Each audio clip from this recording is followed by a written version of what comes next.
April 1945. Deep inside the Merkers salt mine in central Germany, American soldiers blasted open a sealed chamber and froze in disbelief. Before them lay mountains of gold bars, coins, and precious stones, the secret fortune of the Third Reich. But this discovery was only the beginning of a far greater mystery. What happened to Nazi gold after the war? The origins of this treasure trace back to the earliest days of Hitler's expansion. Even before open war began, Nazi Germany had begun pillaging the wealth of its neighbors. In March 1938, following the Anschluss, German officials moved swiftly to seize Austria's national reserves.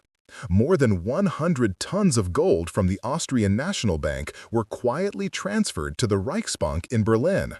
A year later, when Hitler's armies occupied the rest of Czechoslovakia, another 26 tons were taken from the Czech National Bank with the help of accounts held in the Bank of England.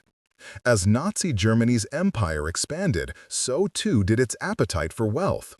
Gold from Poland, Belgium, the Netherlands, and Norway flowed into Berlin.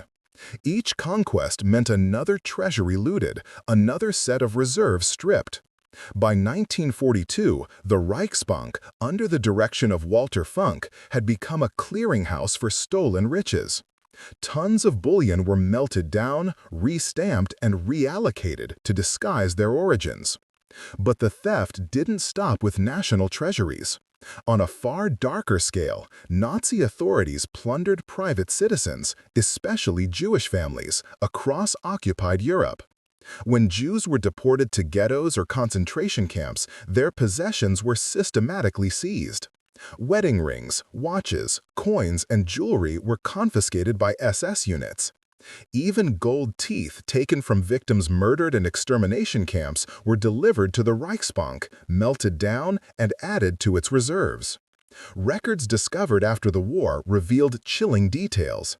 SS officer Bruno Melmer organized regular shipments of Melmer gold, the euphemistic term for gold taken from concentration camp victims, from Auschwitz and other camps to Berlin.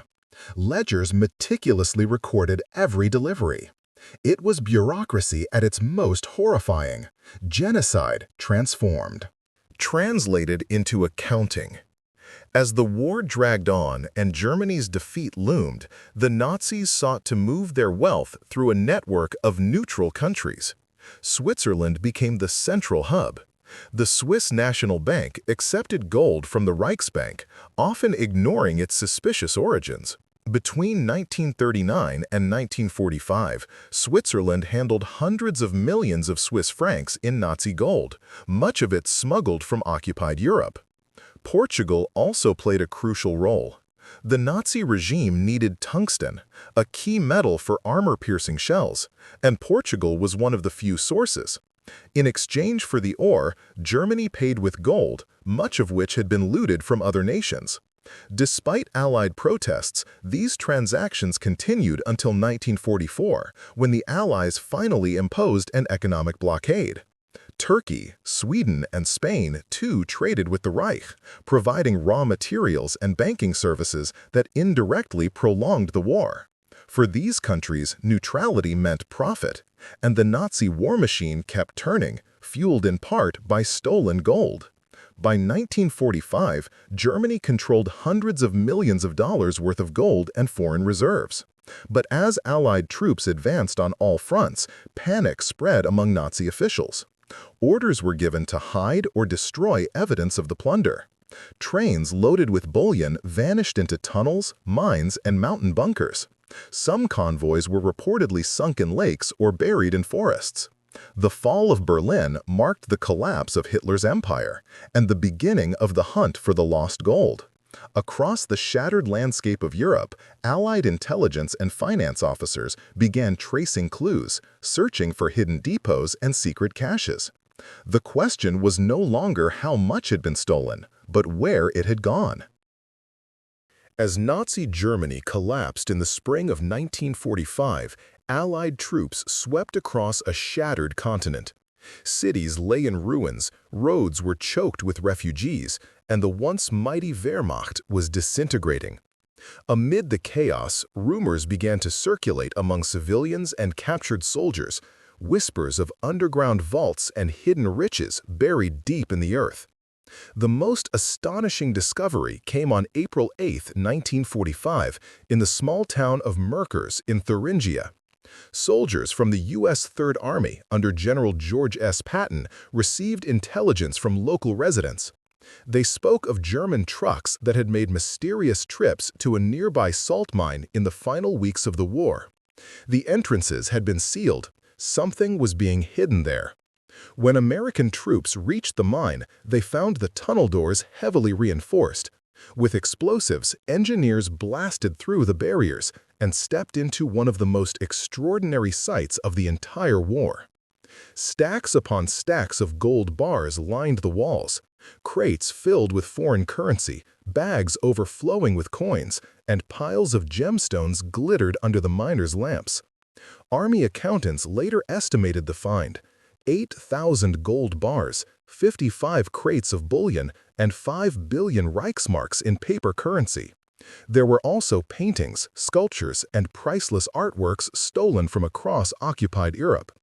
Among the items was a bust of Queen Nefertiti, masterpieces from French museums, and entire collections looted from private homes. The discovery confirmed what Allied investigators had long suspected, that the Reich had centralized its stolen wealth underground, hoping to preserve it for a post-war resurgence. What made the Merkers find even more significant was its location. The mine lay in an area soon to be turned over to the Soviet occupation zone under post-war agreements. Realizing this, American officers acted quickly. Over several days, they organized a massive evacuation of the treasure. Convoys of trucks carried the gold to secure vaults in Frankfurt under Allied control before Soviet troops could arrive and claim it. Photographs of Generals Dwight D. Eisenhower, Omar Bradley, and George S. Patton inspecting the treasure. Treasure became some of the most iconic images of World War II's end. Standing amidst stacks of gold bars and currency crates, these men embodied not just victory, but accountability, the moral contrast between the plundering Reich and the restoring Allies. But Merkers was only one cache among many. All across Germany and Austria, similar discoveries followed. Mines in Kaiserode, Alt-Aussee, and Bernterode revealed vast collections of looted art, cultural relics, and monetary reserves. In the Kaiserode mine alone, Allied forces uncovered thousands of paintings and sculptures, including works from the Louvre and the Uffizi Gallery. Each new find deepened the sense of moral urgency. The treasures had been taken not only from governments, but from individuals, families, and cultural institutions destroyed by the Nazi war machine. Recovering them was not just about gold, it was about restoring civilization itself. The Allied command soon established specialized recovery units to handle the growing number of discoveries. Among them were finance officers, intelligence agents, and the now famous Monuments, Fine Arts, and Archives program, better known as the Monuments Men. Their mission was unprecedented: to locate, document, and return stolen artworks and valuables to their rightful owners. Yet even as the Allies celebrated their finds, darker questions began to surface. Who really owned this gold? How could anyone determine which nations, banks, or individuals it originally belonged to? And what about the personal possessions taken from millions of murdered civilians? The rings, jewelry, and melted-down dental gold that had been mixed into the Reichsbank reserves. In one of the most controversial incidents, American forces intercepted the so-called Hungarian gold train in May 1945. The 46-car train, discovered in Austria, carried gold, jewelry, and household goods looted from Hungarian Jews during the Holocaust. The U.S. Army took custody of the cargo, but many items later went missing or were misappropriated by American personnel. Decades later, lawsuits would emerge over the mishandling of this treasure, a stark reminder that even liberators were not immune to failure. Meanwhile, countless smaller caches remained hidden or lost. In the confusion of retreat, SS officers ordered bullion dumped into rivers or buried in forests. Crates of Reichsbank gold were said to have vanished in the Alps, concealed in tunnels or lakes. Some reports even spoke of submarines carrying Nazi gold across the seas, perhaps to South America. Though most of these stories were never proven, they gave rise to the enduring legend of lost Nazi gold, a myth that continues to fascinate treasure hunters and historians to this day. By the time the guns fell silent in May 1945, Allied forces had recovered thousands of tons of looted wealth. But the true challenge was only beginning. Restoring justice required more than discovery, it required restitution. The Allies now faced an enormous question. How could they return stolen gold that had changed hands, been melted, and re-stamped beyond recognition? The answer would define post-war diplomacy for years to come. The discovery of Nazi gold across Europe in 1945 was both a triumph and a burden. The sheer scale of the loot was staggering, thousands of tons of bullion, foreign currency, and precious art. But every gold bar represented a question: who did it belong to? For the Allies, returning this stolen wealth became one of the most complex moral and financial challenges of the post-war era. The gold had passed through dozens of hands, melted down, and re-stamped to conceal its origins. It was no longer Polish, Dutch, or Belgian gold. It was anonymous, its history erased by fire and greed. In September 1946, the United States, Britain, and France took the first decisive step toward addressing the problem. They created the Tripartite Commission for the Restitution of Monetary Gold, known simply as the Gold Commission. Based in Brussels, its mission was clear: recover looted reserves seized by the Reichsbank and redistribute them to the countries from which they had been taken. It was an ambitious undertaking. Dozens of nations submitted claims: Poland, Belgium, the Netherlands, Greece, Norway, Italy, and many others. Each brought ledgers, central bank records, and testimony showing how the Reich drained their treasuries during occupation. But reality quickly set in. The Reichsbank had melted and mixed stolen bullion with Germany's own reserves. Bars had been recast with fresh serial numbers. In some cases, gold seized from individuals, even from victims in concentration camps, had been thrown into the same furnaces as national reserves. Tracing individual bars back to their rightful owners was impossible. Faced with this, the Commission adopted a policy of proportional restitution. Instead of returning exact bars, they would pool all recovered gold and divide it among claimant nations based on documented losses. It was an imperfect but practical solution. On average, countries received about 65% of their pre-war reserves. For many, it was better than nothing, but far from full justice. Some governments, still struggling to rebuild, accepted the arrangement without protest.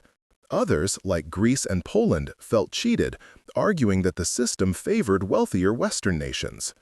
Yet the hardest cases weren't about national treasuries at all. They were about people. Millions of ordinary victims, Jews, Roma, forced laborers, had seen their personal possessions stripped away. Rings, watches, coins, and even dental fillings had been melted into the Reich's bullion supply. This so-called Melmer gold, named after SS officer Bruno Melmer, represented the most horrifying dimension of the plunder. But the Gold Commission had no mechanism for returning it. Its mandate covered only state assets, not personal ones. For survivors of the Holocaust, there was no clear path to reclaim what had been taken. Governments absorbed their claims into national settlements, and restitution for individuals faded into bureaucratic obscurity. By the early 1950s, as Cold War tensions deepened, the moral urgency of Nazi restitution began to wane. Western Europe focused on rebuilding under the Marshall Plan, while Eastern Europe fell under Soviet control, where discussions of looted gold were politically inconvenient. The Gold Commission's work slowed, but it never completely stopped. Over the next 2 decades, it processed hundreds of claims, verifying shipments, exchanging recos with central banks, and redistributing bullion. The process was technical, often frustrating, but it ensured that the stolen wealth of Europe was at least partially restored. By the 1970s, most state claims had been settled. Yet thousands of tons of gold remained unaccounted for, lost in transit, hidden by Nazi officials, or absorbed into neutral economies. This brought new scrutiny to Switzerland, Portugal, and Sweden, the neutral nations whose banks had continued trading with the Reich well into the final years of the war.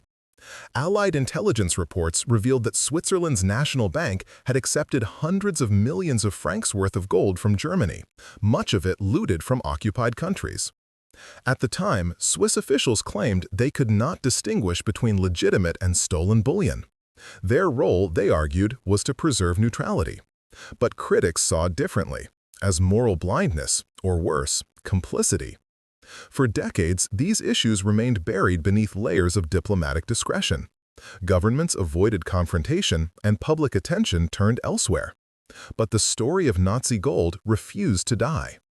In the 1990s, a new generation of historians, activists, and journalists began digging into wartime financial archives. What they uncovered reignited old debates. Swiss, Austrian, and even American institutions were accused of having profited, directly or indirectly, from the spoils of genocide. In 1996, U.S. Undersecretary of Commerce Stuart Eizenstat released a landmark report detailing how neutral nations had traded with the Nazi regime and benefited from its plunder. The findings shocked the world and forced long-silent institutions to respond. The renewed pressure culminated in the London Conference on Nazi Gold, held in December 1997. Delegates from 41 nations gathered to confront the unfinished business of restitution. They pledged to use the remaining reserves, about 5.5 metric tons of gold valued at roughly $70 million, to support programs for Holocaust survivors and their families. It was a symbolic act, not a complete one, but it marked a turning point. A recognition that the Nazi plunder was not just a historical rhyme, but a moral wound that continued to shape the modern world. By the time the Tripartite Commission officially dissolved in 1998, more than 50 years after its founding, most national claims had been resolved. But many private losses remained unanswered. Gold had been returned, justice had not. By 1945, Allied forces had secured thousands of tons of looted Nazi gold.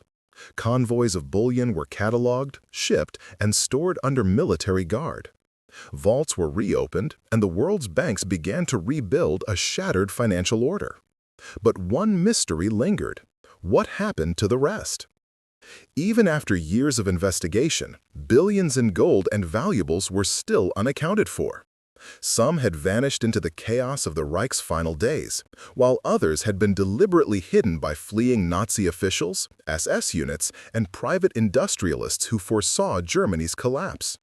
That uncertainty gave birth to legends, tales of lost treasure trains, hidden mountain vaults, and secret underwater hoards that would capture imaginations for generations. One of the most famous stories was that of the Nazi gold train, a supposed armored train that disappeared somewhere in Poland in the final weeks of the war. According to the legend, it was packed with gold bars, art, and jewels evacuated from the city of Breslau as Soviet troops closed in. Witnesses spoke of a train sealed inside a tunnel near the city of Walbrecht, its location kept secret by SS officers who were later killed or captured. For decades, treasure hunters searched for the fabled train. Then, in 2015, a pair of Polish explorers claimed to have discovered radar scans showing a massive metal object buried deep underground, perhaps the missing train itself.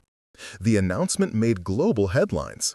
Military engineers, historians, and media crews swarmed the site. But when excavations began, no train was found. The story collapsed, but the myth survived. It wasn't the only one.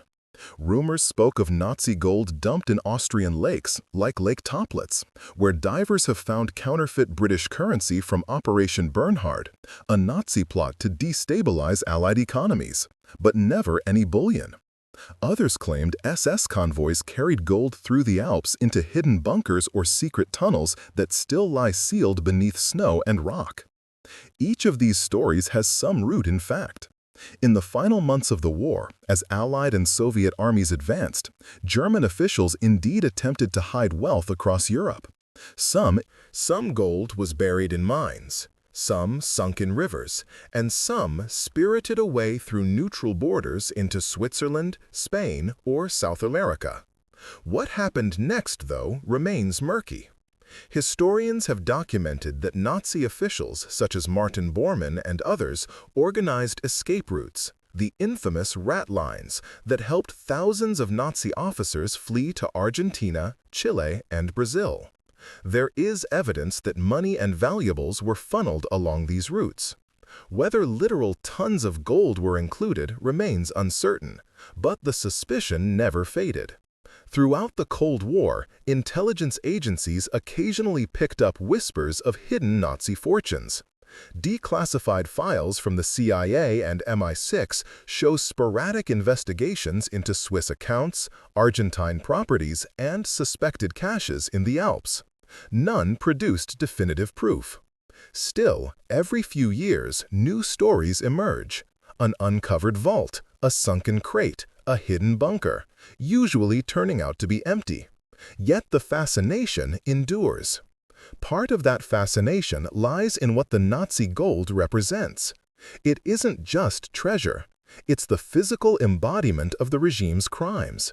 The theft of nations, the exploitation of labor, the plundering of human lives. Each bar of gold carried not only material value, but the weight of suffering. Even decades after the war, the question of justice remained painfully unresolved. While the Tripartite Commission restored national reserves, individual restitution lagged far behind. Survivors and their descendants often received nothing for the personal assets stripped from them. Homes, jewelry, art, and heirlooms that had vanished into the machinery of the Reich. Only in the 1990s, after massive public pressure, did European governments and banks begin to create symbolic restitution funds for Holocaust victims. The Swiss bank settlement of 1998, which paid over $1.25 billion to Holocaust survivors and families, was a landmark case, not for its monetary size, but for what it represented, an acknowledgement of silence and complicity. Similar funds followed in Austria, France, and Germany as institutions finally confronted their wartime roles. Yet even then, the amounts couldn't ever equal the losses. What was taken was more than wealth. It was history, identity, and dignity.